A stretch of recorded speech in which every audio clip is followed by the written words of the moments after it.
Salam bahagia, kita bersama lagi dalam Ruang Bicara yang dibawakan kepada anda tentunya lah mana lagi kalau bukan Bernama TV. Dan hari ini juga kita memilih satu lagi topik yang saya kira cukup penting dan menarik sebenarnya untuk kita sembang-sembang bersama dengan seorang tetamu yang cukup istimewa yang sudah pun berada di studio Ruang Bicara ini bersama dengan saya. Dan topik yang kita pilih hari ini ialah sepadu peneraju kemakmuran bersama. Dan tetamu yang sudah pun bersiap sedia bersama dengan saya, kita ingin mengucapkan jutaan terima kasih dan juga mengucapkan selamat datang kepada Yang Berhormat Datuk Seri Muhammad Ridwan Yusof, iaitu Menteri di Jabatan Perdana Menteri Tugas-Tugas Khas. Jadi Datuk Seri, apa khabar? Alhamdulillah, terima kasih. Kali terakhir bila tu Datuk Seri? 3-4 bulan yang lalu? 3-4 bulan yang lalu, ketika itu saya berbicara mengenai keusahawanan. Betul. Yes. Dan hari ini kita nak berbicara sedikit tentang sepadu. Sepadu. Itu sesuatu yang menarik sebenarnya, kerana saya sendiri pun secara peribadi juga ingin mengetahui apa sebenarnya yang dimaksudkan dengan sepadu. Dan kepada anda yang sedang bersama kami ketika ini, seperti biasalah anda juga sebenarnya diberi ruang dan juga peluang untuk bertanya, berkongsi pandangan apa saja berkaitan dengan isu yang kita bincangkan hari ini di Ruang Bicara. Dan jangan lupa dua talian seperti biasalah kami sediakan kepada anda di 03 20594624 dan juga 03 20594625. Oh ya, sebelum saya lupa, jangan lupa ya, anda juga boleh sebenarnya mengikuti kami secara live di FB @Bernama TV. Baiklah, sebelum kita menyentuh tentang isu sepadu ini, barangkali Datuk Seri lah, ramai yang bertanya lah, bila disebut sebagai Menteri di Jabatan Perdana Menteri Tugas-Tugas Khas itu, apa sebenarnya yang dimaksudkan? Tugas-tugas khas ini sebenarnya kalau diikutkan amat luas. Tetapi kita cuma menunggu arahan daripada Perdana Menteri. Apakah yang patut kita laksanakan untuk memenuhi dasar-dasar ataupun tanggungjawab yang telah dimandatkan oleh Perdana Menteri sendiri dan merentasi semua kementerian untuk kita berhubung dari sudut orang kata menyelaraskan tanggungjawab ataupun fungsi-fungsi kementerian masing-masing. Ya, itu sebab contohnya kalau kita lihat sepadu ini is place ataupun diletakkan di bawah Jabatan Perdana Menteri, dia merangkumi segala bentuk aktiviti melibatkan kesemua kementerian, majoriti kementerian yang melibatkan pembangunan ekonomi dan sebagainya. Okey, kita akan sentuh soal itu sebentar lagi Datuk Seri, kerana saya difahamkan juga bahawa Angkatan Pertahanan Awam Malaysia ataupun APM juga sekarang ini di bawah tanggungjawab Datuk Seri, dan ini juga merupakan sesuatu yang menarik sebenarnya untuk kita kongsi di awal-awal program ini. Bila kita bercakap tentang apa yang sedang berlaku di dalam negara sekarang ini, kita dilanda oleh wabak COVID-19, dan ianya merupakan satu masalah yang begitu serius kepada seluruh dunia sebenarnya, termasuklah negara kita. Dan saya juga difahamkan bahawa Angkatan Pertahanan Awam Malaysia ataupun APM juga sebenarnya diletakkan antara frontliner yang memainkan peranan yang cukup penting sebenarnya untuk menjaga segala-galanya yang mungkin berkaitan dengan COVID-19 ini. Jadi mungkin Datuk Seri boleh kongsikan bersama kita tentang peranan yang telah pun dimainkan oleh APM setakat ini dalam usaha untuk menyekat penularan COVID-19 ini. Ya, ramai orang yang mungkin kurang mengetahui fungsi APM itu sendiri. Ya. Kalau boleh saya sebutkan di sini, saya panggilkan mereka ni unsung heroes. Ya, betul. Orang tak nampak tapi bekerja begitu keras, dianggap sebagai barisan hadapan ataupun frontliners. Ya. Ini diwujudkan untuk memastikan APM ini melibatkan keanggotaan daripada orang awam. Di bawah Akta 221 diwujudkan 68 tahun sudah sebelum kita merdeka lagi. Jadi di situ fungsinya melibatkan pertahanan apabila ada peperangan contohnya, ada kecemasan, melibatkan kemalangan dan juga bencana seperti yang kita hadapi hari ini, yang melibatkan kesihatan keseluruh orang awam, dan disitulah kita diberi punca kuasa ataupun diturunkan punca kuasa itu daripada Kementerian Kesihatan dalam konteks wabak COVID-19 hari ini. Dan kita diberi tanggungjawab untuk mesti bekerjasama dengan Kementerian Kesihatan untuk memastikan segala bentuk pergerakan, segala bentuk susun atur ataupun SOP dapat kita pantau dan mencapai piawaian yang ditetapkan oleh Kementerian Kesihatan. Dan Kesihatan ini kalau hari ini juga mempunyai akta tersendiri, Akta 342. Di situlah kita bergabung dari segi menguruskan bencana itu dengan agensi-agensi lain, termasuk agensi yang ada di bawah Jabatan Perdana Menteri sendiri, iaitu NADMA untuk mengurus bencana. APM ni duduknya di seluruh negara. Kita ada keanggotaan hari ini yang kita gerakkan seramai 6,500 lebih kurang. Dan kita mempunyai sukarelawan yang boleh kita tarik yang aktif hari ini sebanyak 100,000, dan apa saja bentuk kecemasan yang kita nak uruskan untuk membantu kerajaan untuk membendung contoh hari ini wabak COVID-19, maka inilah barisan hadapan yang kita gerakkan untuk kepentingan orang awam. Saya suka bila Datuk Seri menyebut tentang istilah the unsung heroes ataupun wira-wira yang tidak ditendang. Memang mereka telah pun, APM sendiri, anggota-anggota APM sendiri sebenarnya telah pun memainkan peranan yang cukup berkesan sebenarnya. Dan yang paling saya bimbang pada satu ketika ialah apabila mereka diberi tugas untuk menjaga pusat-pusat kuarantin yang merupakan tempat yang dianggap cukup sensitif sebenarnya untuk dijangkiti oleh COVID-19.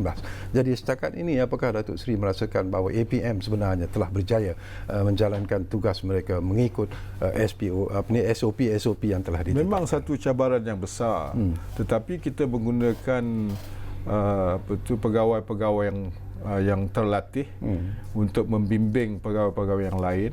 Contohnya dalam usaha untuk menguruskan yang disebutkan tadi pusat kuarantin. Kita telah menggunakan tenaga sebanyak lebih daripada 800 orang nak mencapai angka 1,000 orang, dan mereka amat terlatih, dan kita beri mereka, orang kata, kelengkapan memastikan mereka ini di barisan hadapan tidak terdedah kepada wabak COVID-19 tadi. Jadi mereka ini amatlah, kata kita, pandang tinggi, tanggungjawab yang begitu besar. Dan saya suka nak nyatakan di sini, dalam masa kita memerangi wabak, saya nak nyatakan semua masyarakat APM kita sedang berbincang dan insya-Allah kerajaan bersetuju, dan mereka ini adalah sukarelawan untuk menyeragamkan orang kata tu pembayaran ataupun allowance kepada mereka dalam masa terdekat. Insya-Allah saya akan umumkan ada peningkatan seperti mana di unit-unit lain yang melibatkan sukarelawan seperti rela dan sebagainya. InsyaAllah. Okey, pendedahan yang dan juga ialah perkara-perkara yang terpaksa dihadapi oleh anggota-anggota APM itu sendiri, ya Datuk Seri. Ini pun sesuatu yang menarik juga. Apakah mereka sebenarnya sudah pun diberi latihan-latihan tertentu sebelum mereka itu didedahkan seperti apa yang berlaku sekarang ini, iaitu menghadapi ancaman COVID-19? Mereka sering dilatih dan ataupun diberi latihan dalam menguruskan spesifik bencana itu sendiri. Contoh, kita ada tempat-tempat yang tertentu untuk melatih mereka ini, dan kita meletakkan mereka di seluruh negara, setiap negeri, yang memastikan yang boleh digerakkan serta-merta dalam masa kita menghadapi bencana ataupun kecemasan. They are in the state of readiness dengan adanya pegawai-pegawai tetap, bukannya sukarelawan, yang kita telah kita beri tanggungjawab seramai lebih kurang 600 lebih untuk menguruskan sukarelawan itu sendiri, dan dari sudut membahagikan tanggungjawab kerja-kerja tugasan-tugasan di tempat-tempat yang dilanda bencana dan sebagainya. Bila kita sebut tentang peranan yang dimainkan oleh APM, dulu mereka dikenali sebagai pasukan keselamatan untuk kerja-kerja bantuan kemanusiaan, terutamanya bila berlaku bencana seperti banjir dan sebagainya. Tetapi COVID-19 adalah sesuatu yang baru, terlalu baru lah, dan mungkin sesuatu yang lebih mencabar jika dibandingkan dengan apa yang berlaku sebelum ini. Soalan saya di sini ialah, ada tak kaki tangan ataupun anggota APM sendiri yang dijangkiti oleh COVID-19 dalam menjalankan tugas? Setakat ini tak ada yang melibatkan fatality. Jangkitan tu ada, exposure-nya sangat berkurangan. Saya tak sebab mereka ni the front line is fully equipped. Jadi kita pastikan mereka ini dijaga dengan baik untuk membantu menguruskan orang-orang, contoh di pusat kuarantin dan sebagainya. Belum ada rekod yang orang kata tu kita ada positif tapi terlalu sedikit.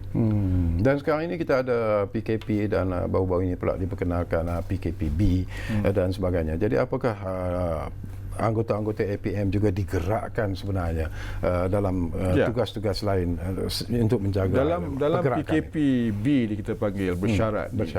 Amat penting untuk APM bergerak di tempat-tempat awam. Contohnya kita bekerjasama dengan Polis Diraja Malaysia, Angkatan Tentera, Rela dan sebagainya dalam terma yang kita sebut omnipresent. Memantau di tempat-tempat, contoh supermarket, shopping center, pasar-pasar, memastikan mereka ini membawa satu normal baru dalam mengerjakan aktiviti-aktiviti harian.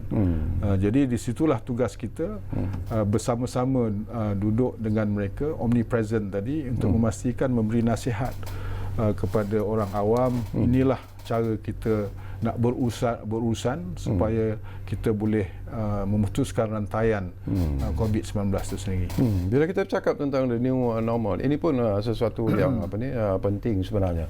Bukan mudah sebenarnya untuk rakyat Malaysia to adjust themselves into something yang baru lah dalam usaha kita untuk memerangi COVID-19 ini. Bagi APM sendiri, bila kita bercakap tentang the new normal itu, apakah perkara-perkara baru yang mungkin juga akan yang perlu diketahui oleh mereka yang menganggotai APM? Kita terlibat dalam contoh membentuk satu prosedur SOP. Terlibat dalam satu majlis jawatan kuasa dan kita ada pengetahuan itu sendiri dan kita akan salurkan dalam bentuk nasihat kepada orang awam supaya mereka memahami inilah cara kita nak bergerak setiap hari, beginilah cara kita nak menguruskan kerja harian kita, dan pihak lain mungkin akan menggunakan undang-undang, contoh memastikan mereka mengikut undang-undang itu. Kita memberi nasihat kepada mereka, memberi pengetahuan kepada mereka the new normal. So we are facilitating them to learn the new normal rather than being punitive. Betul. Dan ialah mungkin sebelum kita tinggalkan isu ini, barangkali ada nasihat-nasihat yang ingin Datuk Seri sampaikan, bukan saja kepada anggota Pertahanan Awam Malaysia ataupun APM, tetapi juga kepada rakyat supaya menghormati apa dan juga menghargai apa yang dijalankan oleh anggota-anggota Angkatan Pertahanan Awam Malaysia. Kerajaan amat menghargai jasa mereka yang saya sebutkan angsang hero. Dan saya sebutkan sekali lagi, insya-Allah kerajaan akan sedang membuat keputusan untuk meningkatkan kadar remuneration kepada mereka, membagi insentif kepada mereka, dan kita menunjukkan kita ni memandang tinggi atas khidmat mereka kepada masyarakat. Dan kepada orang awam, saya nasihatkan apa saja bentuk nasihat daripada APM ni, anggota yang beruniform ini, dengarlah. Terutamanya bila kita sebenarnya duduk kat rumah. Jangan kita keluar. Terutamanya dalam musim perayaan ni, elok kita duduk rumah. Kalau kita keluar sekalipun, kita amalkan social distancing, penjarakan tu sendiri, penjagaan sosial tu sendiri. Jadi dengan kaedah itu kita dah nampak, dengan cara itu kita dah nampak pengurangan penularan wabak COVID-19, petanda yang baik. Dengan ada new normal ni, normal baru ni, insya-Allah kita berjaya untuk memutuskan rantaian penularan wabak COVID-19. Tapi Datuk Seri tak nak ambil kesempatan untuk mengumumkan tentang the new allowance itu yang akan dibayar kepada anggota Pertahanan Awam APM ni? InsyaAllah dalam masa terdekat, insyaAllah sebelum raya. Jadi adalah sikit orang kata tu kegembiraan kepada mereka yang bertugas bertungkus lumus di barisan hadapan dan kita umumkan. Saya nanggap pakej itu amatlah baik untuk mereka. Okey, jadi tahniah kepada Angkatan Pertahanan Awam Malaysia APM dan tunggulah pengumuman yang akan dibuat oleh Yang Berhormat Datuk Seri Mohamad Ridwan Yusof berkaitan dengan peningkatan kepada allowance yang akan dibayar kepada anda semua. Jadi itu mungkin berita baik menjelangnya sambutan Aidilfitri. Untuk sukarelawan. Untuk sukarelawan menjelangnya Aidilfitri nanti. Baiklah. Kita akan berehat dulu buat seketika Datuk Seri dan kembali nanti kita akan tumpukan perhatian kita kepada sesuatu yang mungkin menarik juga, iaitu tentang apa sebenarnya sepadu. Jadi kita rehat dulu buat seketika. Anda jangan ke mana. Kembali semula bersama kami secara live dan eksklusif di Ruang Bicara Bernama TV. Kita jumpa lagi.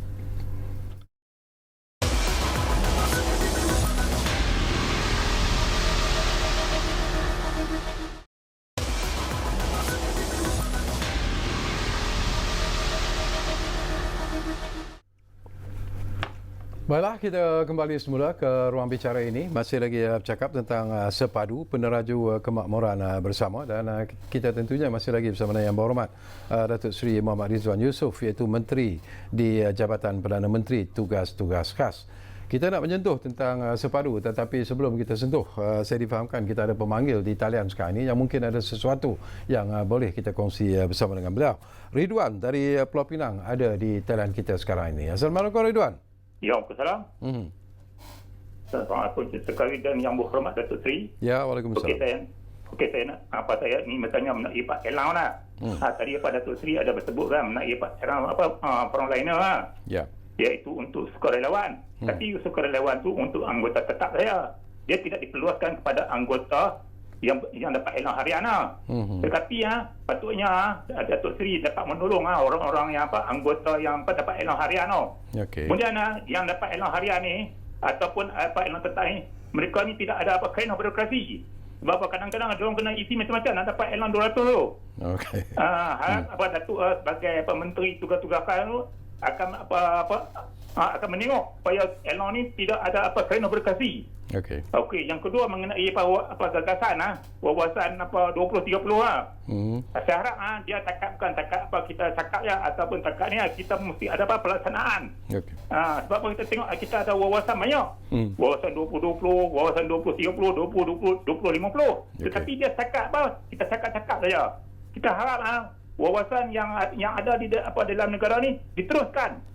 Supaya kita nampak ayat kata, oh ni kerajaan ni baik, dia telah melaksanakan apa yang dijanjikan. Okey. Sekian, terima kasih. Wassalam. Baik, terima kasih banyak-banyak Ridwan dari Pulau Pinang. Soalan yang kedua itu tentang wawasan 2030 itu tak payah kita sentuh segala, kerana itu akan kita sentuh nanti kita bercakap tentang sepadu. Sebelum itu, barangkali tentang allowance itu kita biarkan dulu. Yang penting sekarang ini adalah kita nak tahu tentang sepadu itu sendiri sebenarnya. Apa yang maksudnya dan juga apa fungsi dan peranan yang dimainkan oleh unit yang dipanggil sepadu ini, Datuk Seri? Sepadu ni adalah satu unit yang baru ditubuhkan. Seingat saya semasa saya menjadi Menteri Keusahanan dulu, pada Januari 2020, apabila setelah kita melancarkan kemakmuran bersama, wawasan kemakmuran bersama 2030, maka Tun Dr. Mahathir sebagai Yang Berhormat Perdana Menteri ketika itu mewujudkan unit sepadu untuk sebagai satu unit ataupun delivery unit untuk melaksanakan ataupun untuk merealisasikan wawasan itu. Dia amat fokus. Maksudnya tadi kalau kita tengok secara menyeluruh, wawasan kemakmuran bersama adalah untuk memakmurkan rakyat dari sudut memperkecilkan jurang, merapatkan jurang pendapatan di antara kaum, di antara miskin dan kaya, di antara orang kurang pendapatan yang lebih pendapatan, jurang antara daerah, antara negeri dan sebagainya. Merangkumi menyeluruh dalam wawasan itu dan didokongi berbagai dasar-dasar tertentu. Antaranya kita sebagai sebagai Kementerian Pembangunan Usahawan, kita mempunyai dasar sendiri untuk mendukung supaya mendukung wawasan itu untuk merelasikan wawasan yang dilancarkan oleh Yang Amat Berhormat Perdana Menteri ketiga itu. Tetapi saya cuma nak mengingatkan atau nak memberi pengetahuan yang lebih. Sebenarnya wawasan ini adalah dirancanakan sendiri oleh Yang Amat Berhormat Perdana Menteri sekarang.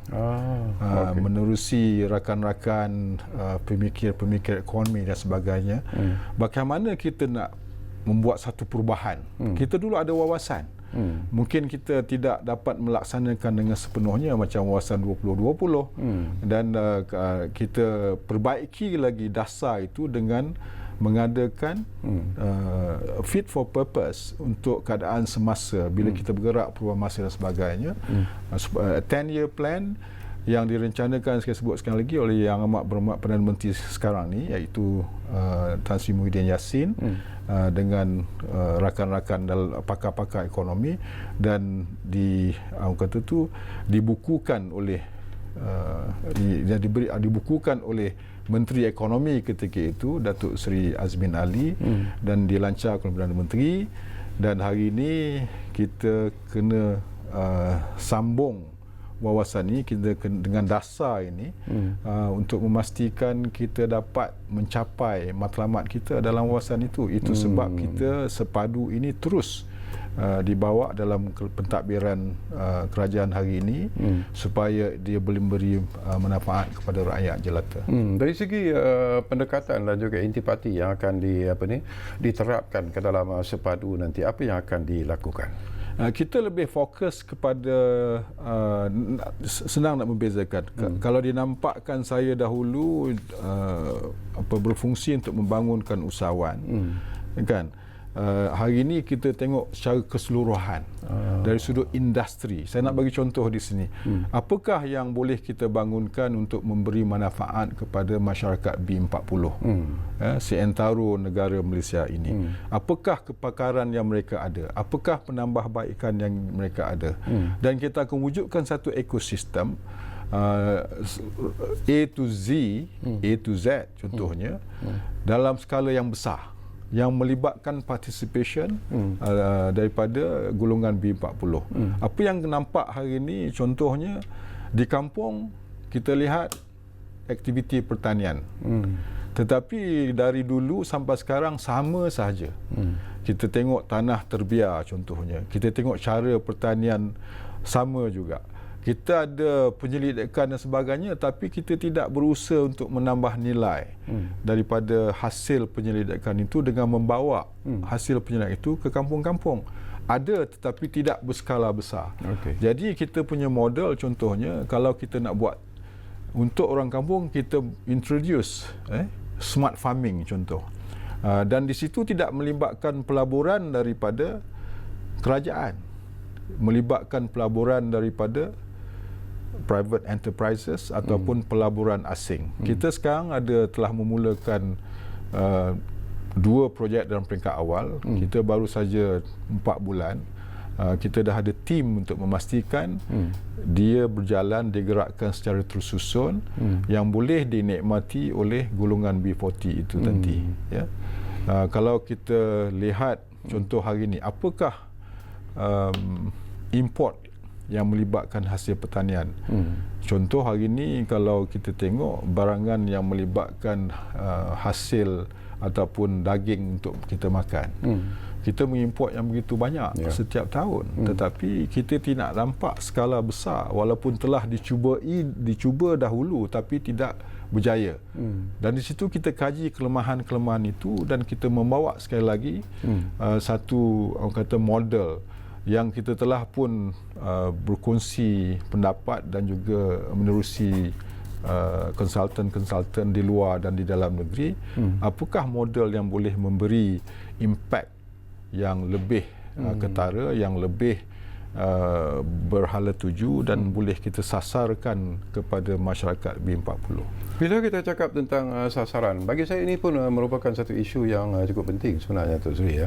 Dan kalau kita melihat daripada apa yang disebut oleh Datuk Seri sendirilah tentang pendekatan dan juga intipati yang akan dimainkan oleh Sepadu nanti, ramai juga yang berpandangan bahawa tidakkah tugas-tugas ini nanti akan menjadi sesuatu yang dianggap sebagai redundant. Kita ada kementerian-kementerian. Kementerian Pertanian misalnya boleh memainkan peranan dalam usaha untuk membantu petani-petani dan sebagainya. Jadi bezanya nanti di antara peranan yang dimainkan oleh kementerian-kementerian yang terlibat dan juga Sepadu di Jabatan Perdana Menteri. Itu sebab saya akan sebutkan tadi, yang penting penyelarasan itu sendiri. Kita ada Kementerian Pertanian, kita ada berbagai kementerian lain, Kementerian Usahawan dan sebagainya. Dan di situlah kita menjadi sekretariat. Sekretariat. Okey. Ya. Kita tak boleh letakkan tanggungjawab itu kepada kita Sepadu sahaja. Contoh, pertindahan sedikit sebanyak mesti ada. Akan berlaku. Apa sekali bentuk fungsi memang ada pertindahan. Kalau disebutkan keusahawanan, setiap kementerian ada fungsi-fungsi keusahawanan itu sendiri ataupun tanggungjawab membangunkan usahawan itu sendiri. Tetapi kita Sepadu ni untuk menyelaraskan. Tapi yang bezanya dengan Kementerian Pertanian, mereka membantu petani dan sebagainya, very fokus, tapi kita lebih kepada, saya nak sebutkan, kalau dahulu dibawa naratif contohnya, pertanian itu adalah satu perniagaan. Hari ini kita nak bawa Sepadu yang saya nak panggil industrialization of agriculture. Bukannya kita nak kembali kepada agriculture dari sudut sumbangan kepada ekonomi negara, tetapi kita nak industrialize the agriculture sector, menggunakan teknologi terkini, menggunakan kaedah marketing yang lebih diterima pakai hari ini, contoh digitalization in economy, menggunakan cara kita menanam, saya sebutkan tadi smart farming, menggunakan cara kita kontrol data itu sendiri, menggunakan drone teknologi dan sebagainya. Dan ini adalah satu kaedah yang kita telah nampak amat berjaya di negeri-negeri lain yang kita mahu duplicate dalam negara kita. Kalau fungsi itu boleh dilaksanakan oleh Kementerian Pertanian, tidak menjadi masalah kepada kita. Cuma kita tidak melibatkan perbelanjaan yang begitu besar. Kita mahu membawa pelaburan dari luar dan dalam negeri untuk menyertai Sepadu. Contoh, kalau seseorang ada tanah 600 ekar, nak membuat tanaman ataupun nak buat commercial cropping, di situ kita memudahkan cara mereka untuk melaksanakan dari sudut infrastructure, dari sudut supply chain dia, dari sudut marketing the end product itself. Jadi ia lebih holistik. Kalau nak sebutkan dahulunya, kalau Kementerian Pertanian boleh dilaksanakan, tapi mungkin ekosistem tu tidak sama seperti Sepadu. Kita sekretariat boleh menggabungkan fungsi-fungsi ataupun tanggungjawab dari setiap kementerian yang lain. Daripada apa yang Datuk Seri sebut, saya dapat bayangkan bahawa mungkin dari segi konsentrasi yang akan diberikan nanti melalui Sepadu ini adalah untuk golongan masyarakat ataupun rakyat tertentu, dan B40 dikatakan golongan yang perlu diberi perhatian yang serius sekarang ini, kerana kita tahu kehidupan ekonomi ataupun suasana ekonomi semasa ini memberikan tekanan yang begitu hebat kepada kumpulan B40. Jadi apakah itu sebenarnya antara matlamat utama yang akan diketengahkan oleh Sepadu membantu golongan ini? Saya berpendapat Sepadu ni diwujudkan dalam at the right time. Kita nak katakan mungkin satu hikmah apabila kita menghadapi COVID-19 ni. Jadi orang akan sedar di mana contoh di luar bandar, mereka kena berdikari dan kena lebih berusaha untuk memastikan ekonomi mereka meningkat. Kalau dahulu kita selalu sebutkan is government driven GDP, hari ini saya lebih nak melihat kepada nak membangunkan pendapatan itu sendiri, GNI itu sendiri, the gross national income rather than gross GDP. Jadi mungkin kita kena semak cara kita nak menguruskan ekonomi untuk masyarakat luar bandar. Lebih mungkin kepada circular economy perhaps. Lebih kepada yang orang kata tu lebih sustainable. Yang di barat dipanggil donut economy, something yang kita kena kaji. Bolehkah kita guna pakai dalam usaha kita untuk mengalih cara kita membangunkan ekonomi untuk masyarakat B40. Kita ingat yang kita tidak mahu memberi bantuan keuangan dalam sepadu ini. Bukan secara orang kata tak boleh langsung. Kita ada unit lain contohnya untuk membantu industri dari sudut keuangan dan sebagainya, geran padanan dan sebagainya. Tetapi ini lebih kepada menarik pelaburan dalam dan luar negara untuk memenuhi wawasan kita. Jadi tidak melembatkan insya-Allah pelajaran yang besar. Cumanya kita beri insentif dari sudut infrastruktur. Mungkin kita bagi insentif dari sudut tax dan sebagainya.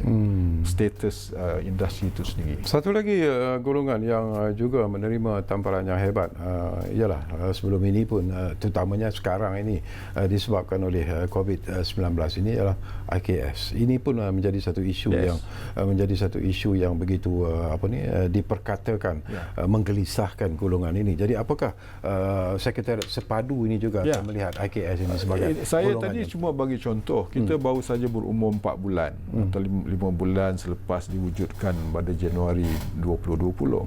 Antara fokus kita selain daripada B40 focusing on pertanian, menerusi pemodenan pertanian itu, menerusi mengindustrikan pertanian itu, kita juga lihat kepada industri lain, otomotif.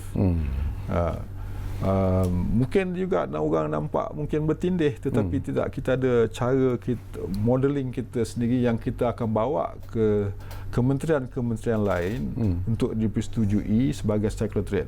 Industri healthcare contohnya, itu antara lain. Industri yang melibatkan digitalization in economy, mungkin juga dinampak ada pertindihan.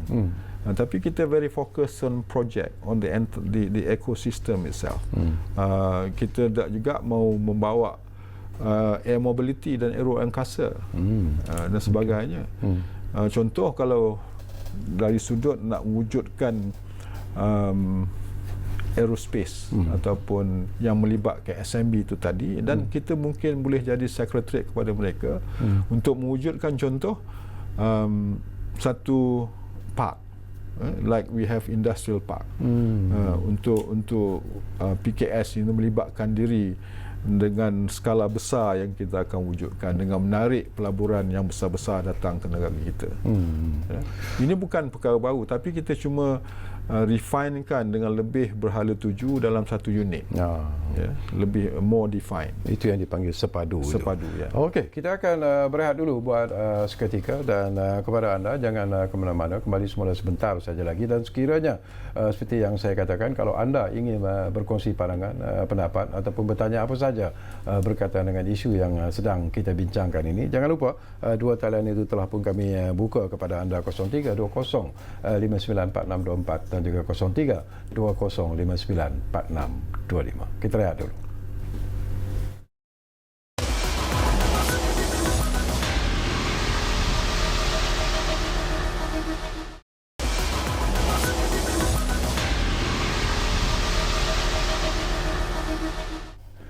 Baiklah, kami berterima kasih kerana anda masih lagi bersama kami di ruang bicara ini. Saya ulangi, kita masih lagi bercakap tentang sepadu, peneraju kemakmuran bersama, dan kita tentunya masih lagi bersama dengan Yang Berhormat Datuk Seri Muhammad Ridwan Yusof, iaitu Menteri di Jabatan Perdana Menteri Tugas-Tugas Khas. Jadi apa lagi sebenarnya, tadi kita sembang-sembang masa rehat tadi, apa lagi yang Datuk Seri merasakan bahawa perlunya diwujudkan sepadu itu? Apa yang perlu diselaraskan lagi? It's a tweaking of banyak sektor-sektor yang saya sendiri nampak. Dulu saya nak bawa inisiatif, contohnya mewujudkan rantaian bekalan. Melibatkan usahawan-usahawan dari koperasi semasa jadi Menteri Pembangunan Usahawan dan Koperasi, wujudkan usahawan tekun. Tetapi kita macam tersekat tak boleh membuat skala besar. Jadinya saya akan membawa pendekatan di mana sepadu ni boleh memikul tanggungjawab, contohnya untuk mewujudkan satu pusat pemborongan di mana kementerian lain boleh menyertainya dalam ekosistem itu sendiri.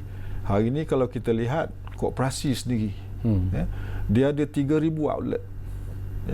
Adakah sepadu boleh diberi tanggungjawab untuk memastikan kita boleh selaraskan ini untuk berskala besar menjadi satu pusat yang boleh kita nampakkan seperti retailing center yang besar-besar kita nampak hari ini. Kalau kita tengok hari ini yang besar-besar dikuasai oleh multinasional. Dan kita anggap macam kalau kita tengok warga koperasi itu sendiri dengan 3,000 koperasi, kalau kita boleh dapat selaraskan betapa besarnya impact kepada masyarakat B40. Betapa besarnya impact kalau kita boleh bawa 400,000 usahawan yang dibangunkan oleh Tekun contohnya kepada satu pusat di mana kita boleh buat kita panggilkan pemborongan berskala besar dan perujukan berskala besar. Itu saya sebutkan tadi, skala kita mau lebih impact. Siapa beneficiary dia? Contoh tadi 400,000 boleh ditingkatkan dengan ada pewujudan pasaran, dengan adanya rantaian lebih secure. Jadi siapa yang dapat keuntungan nanti adalah masyarakat B40, terutamanya yang meminjam Tekun 10,000, 50,000 dan sebagainya. Dan pasaran yang mak luas. Kalau kita sebagai sekretariat memastikan pasaran itu continue to be develop dan diperluaskan. Itu saya punya pandangan. Walaupun ini work in progress, kita baru start, saya sebutkan baru start 4-5 bulan dan kita pastikan dia tidak melangkaui fungsi-fungsi kementerian yang lain. The key word di sini ialah tersekat. Saya suka bila Tok Sri sebut menggunakan istilah tersekat dalam usaha untuk membangunkan program-program yang diatur itu kepada skala yang lebih besar. Antara faktor-faktor yang menyebabkan berlakunya tersekat itu sebenarnya. Itu dalam segala, kalau kita ada contoh, kita ada orang kata itu pembekalan ataupun bajet. Kita ada development budget, DE. Di situ amat fokus apa yang patut dibangunkan. Kita contoh di tempat lain, di kementerian lain, dia kata dibangunkan usahawan. Apa dia? Melatih mereka, memberi pinjaman dan memastikan mereka ni boleh berdikari dengan latihan. Tapi lebih pada itu peningkatan, upscaling tu macam mana. Dia memerlukan satu ekosistem yang memerlukan bajet luar daripada kementerian itu sendiri. Sebab bajet ni diletakkan di rata-rata kementerian. Walaupun secara keseluruhan, contoh kita ada bajet untuk PKS 4 ke 5 bilion pada bajet 2020, tetapi adakah ia memberi impact yang jelas yang boleh membangunkan ekonomi itu sendiri secara keseluruhan yang beri manfaat, tak mengurangkan jurang pendapatan dari antara luar bandar dan dalam bandar. Di situlah kita akan kaji dan kita membuat satu model ataupun satu skim untuk memastikan the dollar that you spend will produce more. Okey, kalau kita lihat kepada senario ekonomi semasa lah, ini bukan saja melibatkan negara kita, tetapi kalau kita lihat senario ekonomi secara global sendiri pun ianya merupakan satu situasi yang cukup amat mencabar sebenarnya. Jadi apakah ini juga antara faktor yang mungkin akan memberi sedikit tekanan dan juga sekatan kepada apa yang dirancang oleh Sepadu? Itu sebab saya katakan tadi, kalau dahulunya kita tidak berskala besar dalam industri pertanian, hari ini Kementerian Pertanian pun telah bersetuju supaya, ataupun kerajaan telah bersetuju supaya kementerian menerajui kita panggil dalam satu projek food security, yang kita hari ini mengimport barangan asas tani melebihi 60 bilion. Jadi situ market 60 bilion tu market tu. Jadi kalau kita too dependent on what happen around the world today, tanpa melihat apa yang boleh kita lakukan di negara kita sendiri, maka kita tidak mengambil kesempatan apa yang berlaku hari ini. Saya kata hikmah dia yang berlaku ini, kita kena lebih sedar yang mesti kita wajib kita mengusahakan dan membangunkan industri tempatan untuk kegunaan tempatan as a first instance, sebelum kita melihat daripada mengeluarkan usaha-usaha kita ke tempat lain yang kita tak tahu keadaan ekonomi di negara lain macam mana dia merudum, macam mana dia boleh bangunkan. Di situlah kita boleh overhaul kita punya ekosistem tu sendiri untuk kita sendiri. Okey, macam mana pula Datuk Seri melihat Sepadu ini mungkin dapat memainkan peranan dalam membantu pemain-pemain industri, terutamanya macam Datuk Seri sebut tadilah golongan B40 ini dalam pasca COVID-19 ini. Ya, saya sebutkan tadi, kita amat jelas pasca COVID-19 ini kita pun telah bermula dengan kita punya rancangan untuk pergi keluar bandar, cari tempat-tempat yang kita boleh usahakan menarik pelabur asing dengan adanya suntikan facilitation daripada kerajaan itu sendiri, maka kita harapkan supaya ini akan boleh direalisasikan. Contoh dalam industri, boleh minum dulu tu. Ya, tak ada industri apa tu, bismillah.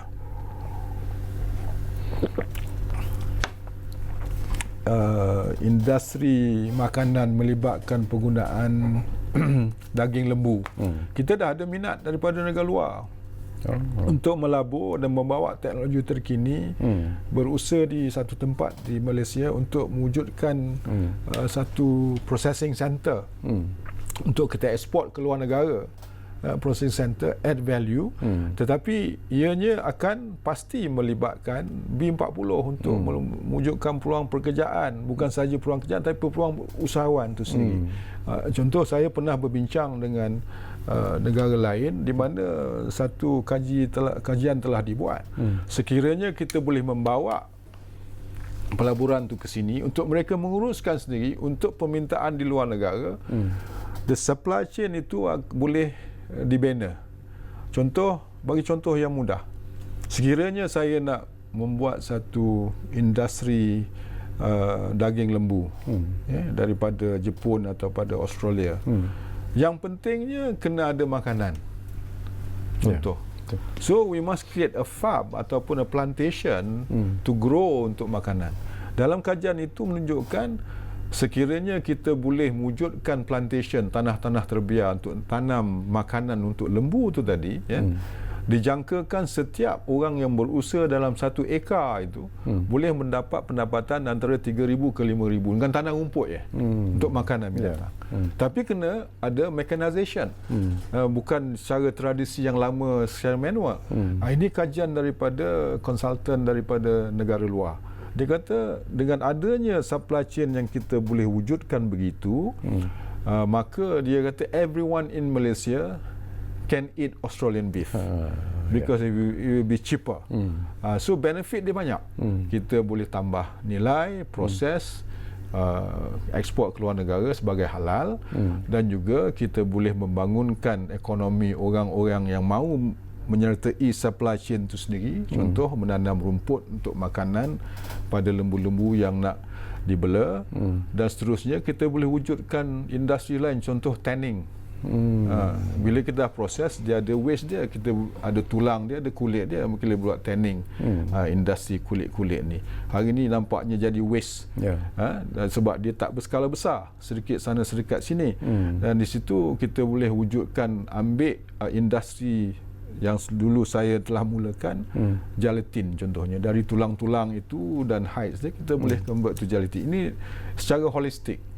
Jadi dalam usaha kita membangunkan industri itu, maka beneficiary dia tadi adalah orang yang melibatkan di dalam ekosistem tu, maka kita tercapailah wawasan kemakmuran bersama, melibatkan semua orang, bukan saja yang B40. tetapi melibatkan orang-orang lain, melibatkan dalam industri, contoh tanning industri, pengeluaran gelatin dan sebagainya. Ya. Okey, satu lagi perkara. Ini pun isu yang menarik jugalah. Mungkin saya boleh dapatkan pandangan Datuk Seri. Idea dan juga tujuan yang cukup murni sebenarnya yang cuba dicapai oleh Sepadu. Tetapi setakat ini, walaupun Sepadu ini baru diperkenalkan, reaksi dan juga respon daripada kementerian-kementerian lain setakat ini apabila idea ini dilontarkan. Apakah ada sesuatu yang positif ataupun mungkin ada kementerian-kementerian yang melihatnya sebagai sesuatu yang tidak perlu? Ya, oleh kerana kita ada pertukaran kerajaan dan lepas tu ada PKP, kita masih lagi belum dapat berbincang antara kementerian. Okay. Ini cuma Sepadu ni saya sebutkan adalah unit baru di bawah Jabatan Perdana Menteri dan kita mahu gerakkan untuk merelasikan wawasan yang disambung dari dulu hingga sekarang dan seterusnya kepada 2030. Keyakinan yang ada kepada Datuk Seri sendiri dengan kewujudan Sepadu ini, kita tidak mahu satu cita-cita yang akhirnya tidak kesampaian, satu harapan yang diberikan tetapi harapan tinggal harapan. Jadi apakah Datuk Seri yakin? Saya yakin dalam kebimbangan. Is to get people in the same page as what we want to do in Sepadu will be a challenge. But it's a process of trying to get people to understand what we want to do. There's no other alternative now. We have explored so many different ways of trying to bring the economy of B40. Jadi satu cara perubahan yang berani. A bold move has to be made. There must be penglibatan secara besar-besaran daripada pelabur dari dalam atau luar negara. There must be a brave move by the government itself to create the market. There must be a bold move from ourselves as kementerian ataupun jabatan menteri to empower people. To give education which being given by other units of other kementerian. Itu tidak masalah. Kita dah ada, orang kata tu, the enablers are there. Tinggal lagi kita nak selaraskan dengan lebih bertuju, sebabnya kita ada wawasan yang kita nak penuhi. Itu wawasan Kemajuan Bersama 2030. Apa cara kita nak buat untuk memenuhi wawasan itu? Jadi antara lain adalah Sepadu sebagai peneraju kepada kemakmuran bersama itu. Setakat ini sokongan daripada Yang Amat Berhormat Perdana Menteri sendiri, apakah amat baik sebab Perdana Menteri sendiri yang merencanakan kemakmuran bersama.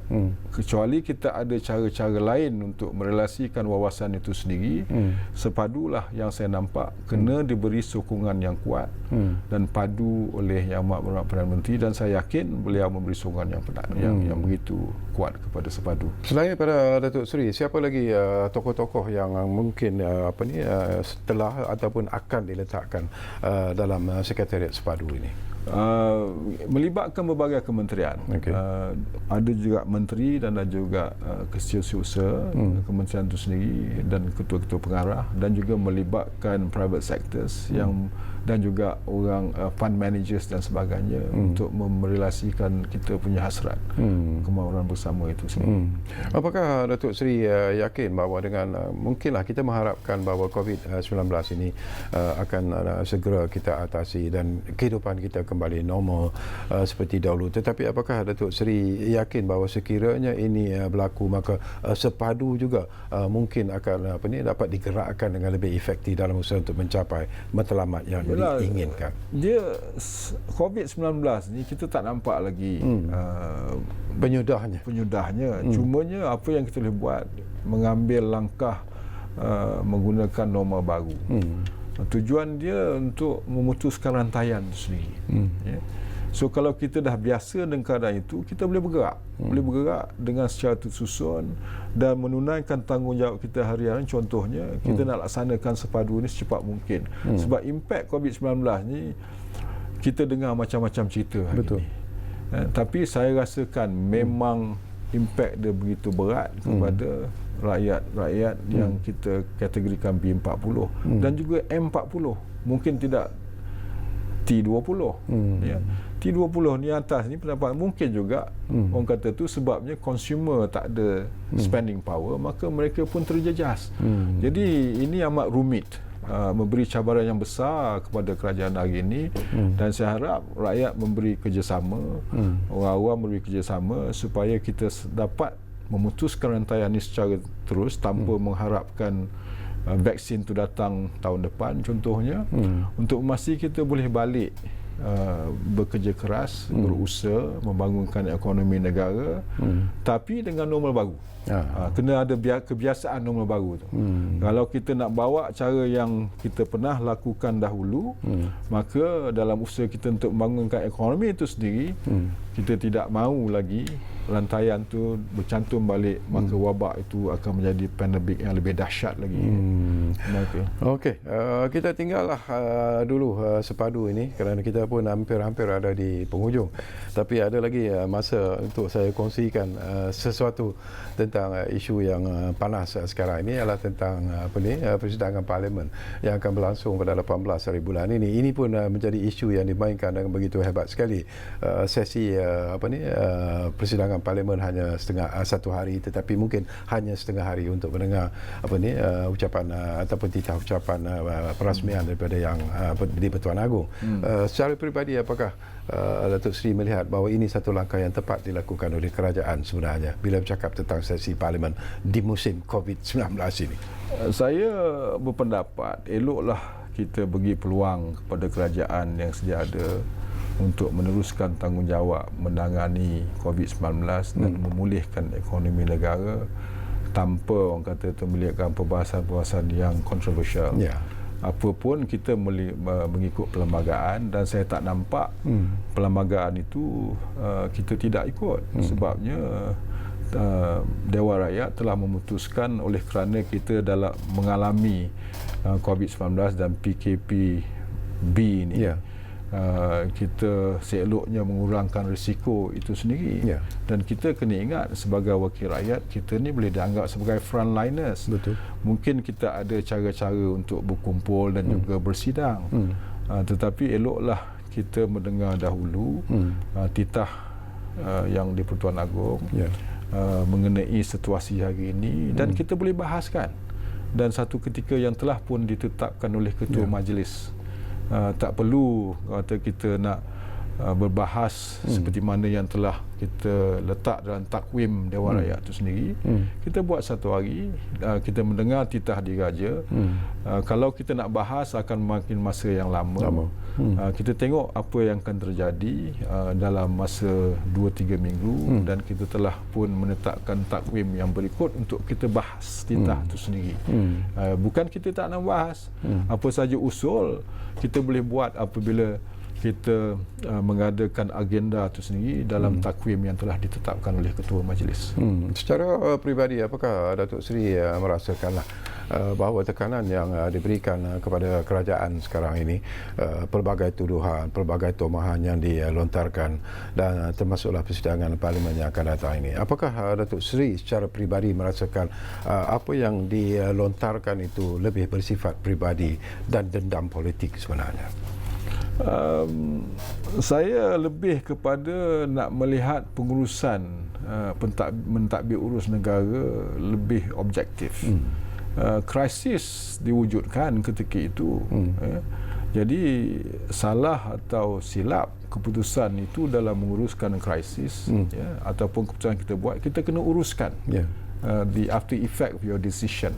So member of parliament ketika itu telah mengangkat Yang Amat Berhormat Perdana Menteri mengadakan pimpinan yang baru. Banyak orang yang pandang mungkin salah, dan saya pun dapat itulah cara terbaik dalam keadaan yang kita hadapi hari ini. Kalau orang nampak kita membuat keputusan yang tidak betul, maka kita mempunyai sifat terbuka. Apakah cara kita untuk orang kata tu menambah baik ataupun menguruskan keputusan yang dah dibuat dengan lebih baik. Jadi seeloknya kita berpandangan begitu. Jadi tidak mahu lagi nak mewujudkan krisis yang lain dalam masa kita menghadapi wabak COVID-19 ini. Dan itu sebab kalau kita boleh lengahkan apa bentuk perbahasan, bahaslah sepanjang mana, Ya, wujudkanlah apa yang nak diwujudkan dan kita lihat sendiri adakah ini memberi manfaat kepada rakyat. Hari ini rakyat rata-rata mahu kita meneruskan pentadbiran kerajaan seperti mana yang telah dibawa baik oleh Yang Amat Berhormat Perdana Menteri. Dengan adanya pakej rancangan ekonomi yang memang akan dibahaskan, dengan adanya bantuan prihatin kepada rakyat yang terjejas, maka saya rasa tak eloklah ketika ini kita nak mempertikaikan cara kita mengurus, tetapi seelok memberi cadangan untuk penambah baik. Itu pendapat peribadi saya. Okey, sebelum kita berpisah dari udara, ada lebih kurang 1 minit. Ada cadangan yang mengatakan bahawa dalam situasi yang sedang dihadapi oleh negara sekarang ini, bukankah lebih baik agaknya Datuk Seri semua parti politik, tidak kira daripada parti mana sekalipun, bersatu kerana yang menjadi musuh kita sekarang ialah COVID-19. Yes. Kita apa saja kita punya political ideology, the word that you use bersatu adalah parti yang saya ahlinya. Jadi memang eloklah kita bersatu, sama-sama menangani musuh yang kita tak nampak. Watch yang selalu Perdana Menteri juga the invisible forces. Lepas ini kita berbincanglah secara konstruktif macam mana nak menambah baik keadaan, terutamanya melibatkan pembangunan ekonomi untuk rakyat. Okey. Terima kasih banyak-banyak kepada Yang Berhormat Datuk Seri Muhammad Ridwan Yusof. Saya minta maaf tadi kerana di penghujung untuk soalan itu ke lain sedikit. Tak apa. Tapi Saya sebenarnya terbuka. itulah yang ingin saya dapatkan pandangan daripada Datuk Seri. Tapi apapun, saya cukup selesa sembang-sembang bersama dengan Datuk Seri, dan mungkin di masa-masa yang akan datang Datuk Seri, kita duduk lagi di ruang bicara ini untuk bercakap tentang kemajuan yang dicapai oleh Sepadu, dan itu merupakan satu isu yang cukup penting sebenarnya. Dan terima kasih kepada anda yang menumpukan perhatian bersama kami di ruang bicara ini, dan seperti biasalah janji kami kepada anda, ruang bicara akan terus berbicara bersama anda dari masa ke semasa. Kita jumpa lagi. Assalamualaikum. Assalamualaikum.